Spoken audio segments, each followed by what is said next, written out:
آج ہم ایک ایسی کہانی کا ذکر کر رہے ہیں جس کا انجام بہت ہی افسوسناک ہوا۔ یہ کہانی ہے سیدہ ثانیہ زہرا کی۔ ایک 16 سالہ لڑکی کی شادی، ایک ایسی محبت کی کہانی جو بہت تیزی سے آگے بڑھی اور پھر ایک خوفناک انجام۔ یہ واقعات کا ایک ایسا سلسلہ ہے جو اپنے پیچھے بہت سارے سوال چھوڑ جاتا ہے، لیکن ان سب میں جو سب سے بڑا سوال ہے وہ یہ ہے، کیا یہ واقعی ایک خودکشی تھی یا پھر یہ ایک قتل تھا؟ یہی وہ گتھی ہے جو اس پورے کیس کے گرد گھومتی ہے۔ تو چلیے اس کہانی کے پہلے حصے کو دیکھتے ہیں، ایک جلد بازی میں کیا گیا وعدہ، جہاں ایک امید بھرا آغاز ایک جلد بازی کے فیصلے میں تبدیل ہو گیا۔ تو ثانیہ زہرا آخر تھیں کون؟ وہ ملتان کے ایک بہت معزز مذہبی رہنما کی بیٹی تھیں۔ انہیں ایک مہربان، نرم دل اور فرما بردار لڑکی کے طور پر جانا جاتا تھا۔ ان کی پرورش آپ کہہ سکتے ہیں کہ ایک کافی اچھے آسودہ حال ماحول میں ہوئی تھی، اور جس وقت ان کی شادی ہوئی ان کی عمر صرف اور صرف 16 سال تھی۔ اور پھر ان کی زندگی میں آتے ہیں علی رضا بخاری۔ 20 سال کے علی ایک اچھے خاندان سے تھے، ملتان میں ہی رہتے تھے اور ریئل اسٹیٹ کا ان کا اپنا بزنس تھا۔ مطلب ظاہری طور پر وہ ایک بالکل پرفیکٹ امیدوار نظر آتے تھے۔ انہوں نے سیدھا ثانیہ کے والد سے رشتے کی بات کی اور اپنی گفتگو سے انہیں بہت متاثر بھی کیا۔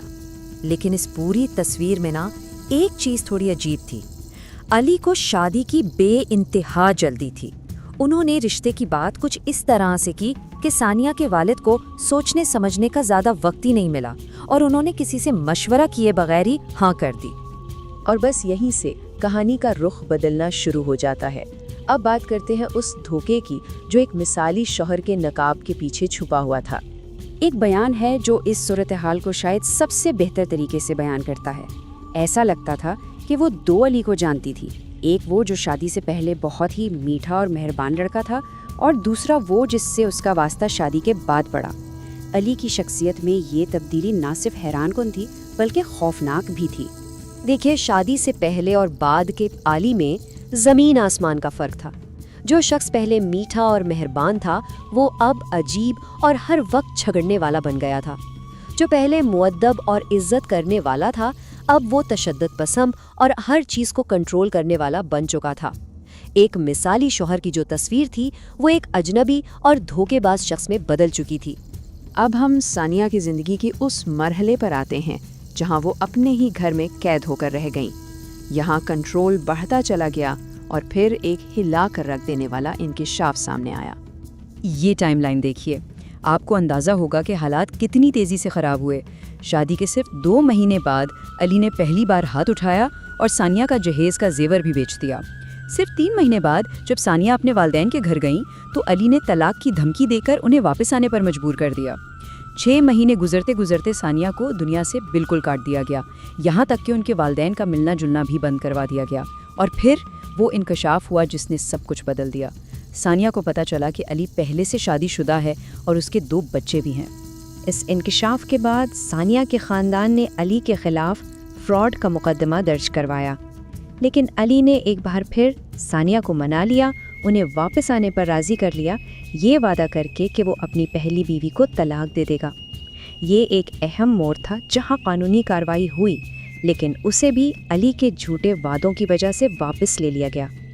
اور اب ہم ثانیہ کی زندگی کی آخری رات کی طرف بڑھتے ہیں۔ ایک جھگڑا، ایک بند دروازہ اور ایک دل دہلا دینے والی دریافت کی رات۔ 8 جولائی 2024 اس دن علی اور ثانیہ کے درمیان ایک شدید جھگڑا ہوا، جس کے بعد ثانیہ نے خود کو اپنے کمرے میں بند کر لیا۔ اگلی صبح جب دروازہ توڑا گیا تو اندر کا منظر بہت ہی مشکوک تھا۔ ثانیہ کی لاش چھت کے پنکھے سے لٹک رہی تھی، لیکن اس کے نیچے بستر پر ایک بھاری صوفہ رکھا ہوا تھا اور لاش اس صوفے پر گھٹنوں کے بل تھی۔ یہ منظر کسی بھی طرح سے خودکشی جیسا نہیں لگ رہا تھا، لیکن اس سے بھی زیادہ چونکا دینے والی بات فورینسک ذرائع نے ثانیہ کی والدہ کو بتائی کہ ثانیہ 5 ماہ کی حاملہ تھی۔ اور یہیں سے یہ کیس 2 حصوں میں تقسیم ہو جاتا ہے، قتل یا خودکشی۔ 2 خاندان ہیں اور 2 بالکل مختلف کہانیاں۔ ایک طرف ثانیہ کا خاندان دعویٰ کرتا ہے کہ علی نے غصے میں آ کر انہیں قتل کیا اور پھر اسے خودکشی کا رنگ دے دیا۔ ان کے مطابق ثانیہ 5 ماہ کی حاملہ تھیں اور علی اس قاطع حمل چاہتا تھا۔ دوسری طرف علی کا موقف بالکل الگ ہے۔ وہ کہتا ہے کہ ثانیہ نے خودکشی کی۔ علی ایک فورینزک رپورٹ بھی پیش کرتا ہے جس کے مطابق وہ حاملہ نہیں تھیں۔ وہ یہ بھی کہتا ہے کہ اس نے اپنی پہلی شادی کے بارے میں ثانیہ کے گھر والوں کو سب کچھ بتا دیا تھا، جبکہ ثانیہ کا خاندان اسے سراسر جھوٹ قرار دیتا ہے۔ جی، یہ ان معصوم بچوں کی تعداد ہے جو ثانیہ اپنے پیچھے چھوڑ گئیں۔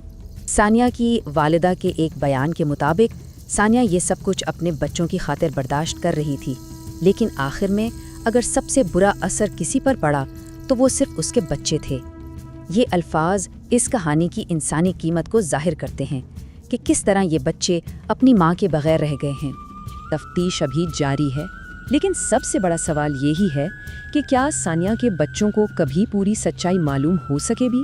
اور کیا یہ کیس ہمارے معاشرے کو کم عمر کی شادیوں، گھریلو تشدد اور دھوکہ دہی کے نتائج پر سوچنے پر مجبور کرے گا؟